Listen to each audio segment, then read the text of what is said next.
अस्सलाम वालेकुम दोस्तों, मैं हूँ आपकी होस्ट अर्सला।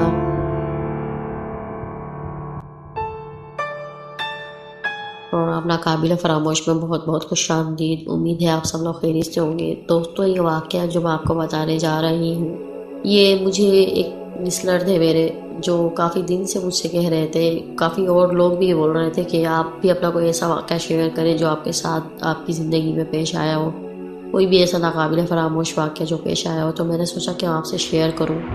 ये वाक़या जो आपसे शेयर कर रही हूँ, ये वाक़या मेरी ही ज़िंदगी से मुतालिक वाक़या है। और ये वाक़या जो है, ये लॉकडाउन जो अभी लगा था, ये उससे तकरीबन 4 से 6 महीने पुराना ये वाक़या है, जब मैं अपनी फैमिली के साथ बहरिया टाउन शिफ्ट हुई। मैं अपनी फैमिली के साथ टावर 5 में 5th फ्लोर पर मैं शिफ्ट हुई। और वहाँ पर हमारे साथ अजीब व गरीब मामला पेश आने लगे। हालांकि वहाँ पर हम लोग 2.5 से 3 महीने भी नहीं रहे, लेकिन वहाँ पर हमारे साथ बहुत ही अजीब व गरीब मामला पेश आने लगे। तो मैं जॉब किया करती थी, मुझे बार बार कराची आना पड़ता था। और उसके अलावा घर में फैमिली थी, बहन के बच्चे भी मौजूद थे। आपको मालूम हुआ होगा, वहाँ पर कॉरिडोर में इतना सन्नाटा रहता है, किसी के वहाँ पर शोर करना भी ममनू है।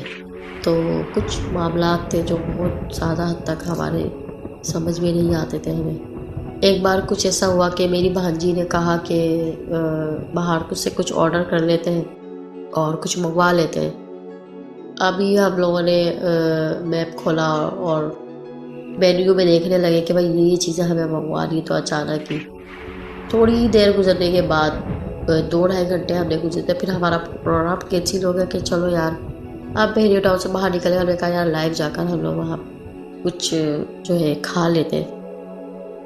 और उसके बाद फिर हमने इरादा कैंसिल करा। उसके बाद हम लोग बाहर जाकर होटलिंग करके घर आ गए। जैसा कि आप जानते हैं, बहरिया टाउन में जो है सन्नाटा तो खैर दिन भर में भी होता है, रात भर में भी होता है। बहुत कम ही लोग वहाँ पे आपको नज़र आएंगे जो वहाँ के रहायशी है, जो वहाँ जा चुके उन्होंने देखा होगा। उसके बाद हम लोग जो है तकरीबन रात को 9 या 10 बजे हम लोग घर आ चुके थे कि अचानक थोड़ी देर बाद दरवाजे पर नॉक हुई। जब दरवाज़ा खोला तो एक डिलीवरी मैन खड़ा हुआ था। उसने बोला कि भाई ऐसे ऐसे आपने ये चीज़ ऑर्डर करवाई है। तो हमने कहा हमने तो ऑर्डर नहीं करवाया, हमने तो कुछ भी ऑर्डर नहीं करवाया। सबने एक दूसरे से पूछा, उन्होंने बोला हमने तो फूड को हाथ भी नहीं लगाया, ना हमने फूड किया, हमने तो बस मेन्यू देख के डिसाइड किया था। उन्होंने कहा कि नहीं, आपके ही घर का ये आपके घर में जो है जेंट्स है, ये नाम है और उन्होंने ये चीज़ ऑर्डर की है। तो हम तो सब साथ बैठे हुए थे। हमने कहा हमने तो कोई ऑर्डर नहीं किया। दरवाज़ा बंद करके जब अंदर आया तो उसके बाद हमने कहा यार इनसे ये पूछो कि आपके पास कॉन्टेक्ट नंबर होगा, उससे कॉन्टेक्ट करके पूछें। जब हम दोबारा दरवाजे के पास गए तो हमने देखा कि वो बंदा गायब था। जबकि आप ये अच्छी तरह से जानते हैं, एक बंदा डिलीवरी मैन जब आपके पास आता है तो वो आपको ज़ाहिर बताता है कि भाई ये नंबर है, आपने मुझे कॉल किया, आपने ये चीज़ें ऑर्डर की है, ये आपका कॉन्टेक्ट नंबर है। ये तो वो बंदा बात करता है ना, तो आप बात करें बगैर जा रहे हो, क्यों जा रहे हो, या तो आप कॉन्टेक्ट करो। ये वाक़या हमारे साथ पेश आया। एक बार मेरी भाजी ने कहा कि मैं वॉकिंग के लिए निकला करूँगी, नेट पे सूट दिखाने लगी कि देखिए ये ट्रैक सूट है, मुझे चाहिए। तो यकीन करें ये बात हम सिर्फ घर में ही कर रहे थे। उसके बाद दूसरे ही दिन मगरिब के दरमियान का कुछ टाइम था, दरवाज़ा बजा तो वो कहने लगे कि जो ना आपने जो ट्रैक सूट ऑर्डर करवाया था। अब हम परेशान हो गए, ट्रैक सूट ऑर्डर करवाया था, हमने तो कल ट्रैक सूट देखा था, बस हम तो यही देख रहे थे, डिसाइड कर रहे थे, तो हमने तो नहीं मंगवाया। तो उन्होंने बोला ऐसा सा है और ये इस साइज़ का आपने मंगवाया, मीडियम साइज़ का। बहन भी थी, बहनोई भी थे। तो हमने उनसे पूछा कि यार आपने तो ऐसा तो नहीं है कि सरप्राइज़ देने के लिए आपने करवाया हो, कि होता ना सरप्राइज़ दे देता कि यार पता ना चले और बाद में बताता है हाँ भाई मैंने करवाया था। तो हमने कहा आपने करवाया कि नहीं, मैंने तो नहीं करवाया। हमने उनसे नाम पूछा कि नाम आप बताएं, किस नाम से ऑर्डर आया। बिल्कुल सही नाम बताया, हमारे बहनोई का। तो हमने बोला अच्छा फ़ोन नंबर बताया। तो फ़ोन नंबर बस इसे आय शाय करके ना आगे पीछे हो गया। फिर हमने दरवाज़ा बंद कर दिया। हम परेशानी यूँ हो गए कि अभी हमने कुछ दिन 4-5 दिन पहले हमें खाना ऑर्डर करवाना था तो भी ये सीन हुआ। अब हमने ट्रैक सूट ऑर्डर करवाना था तो भी ये सीन हुआ।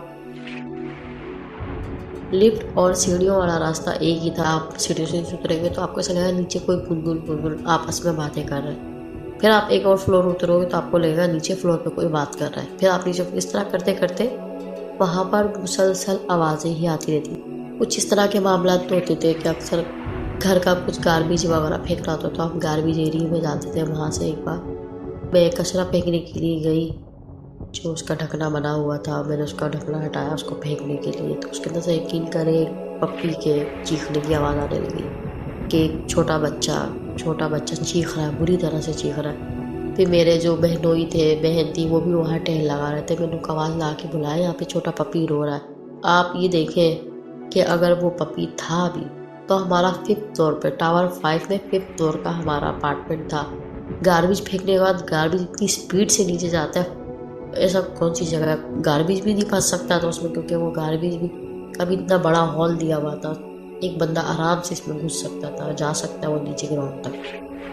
खैर उसके बाद ये हुआ कि एक बार हमने डेंजू का प्रोग्राम बनाया। डेंजू पार्क है वहाँ पे, जैसा कि सब लोग जानते हैं। काफ़ी आगे हद तक जा चुके थे। वहाँ पे मेरी भांजी की इतनी बुरी हालत हो गई कि उसने बाल भी खोले हुए थे, उसने पैंट शर्ट पहनी हुई थी और ऊंची हील पहनी हुई थी। हम उसको मना कर रहे थे कि वो ज़्यादा दरख्तों के पास न जाए, क्योंकि ज़रा आपको पता है कि आजकल के दौर में हर कोई सेल्फी वगैरह लेता है, तो वो सेल्फी वगैरह ले गई थी।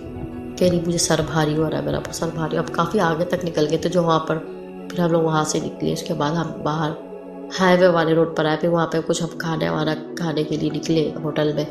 वहाँ पर जाके उसने इतनी बड़ी उल्टी की, उसके बाद हमने काफ़ी दम वगैरह करके फूका उसके ऊपर।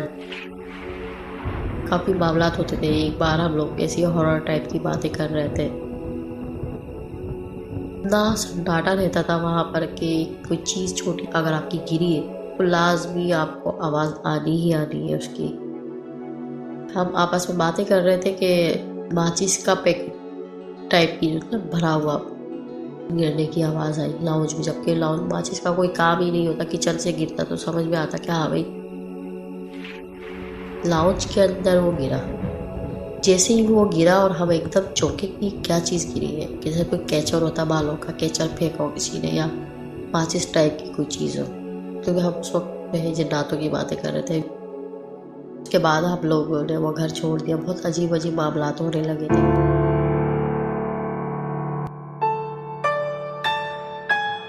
तो ये था एक छोटा सा वाक़या जो मैंने आपसे शेयर किया। ना बहुत ख्याल रखिएगा, वीडियो को ज़्यादा से ज़्यादा शेयर करें।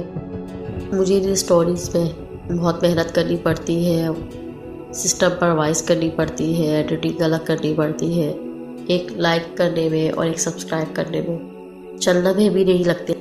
और अपनी दुआओं में मुझे ज़रूर याद करिएगा। अल्लाह हाफ़िज़। अल्लाह ताला आप सबको अपनी हिफ्ज़-ओ-अमान में रखे। अल्लाह हाफ़िज़। अल्लाह निगहबान।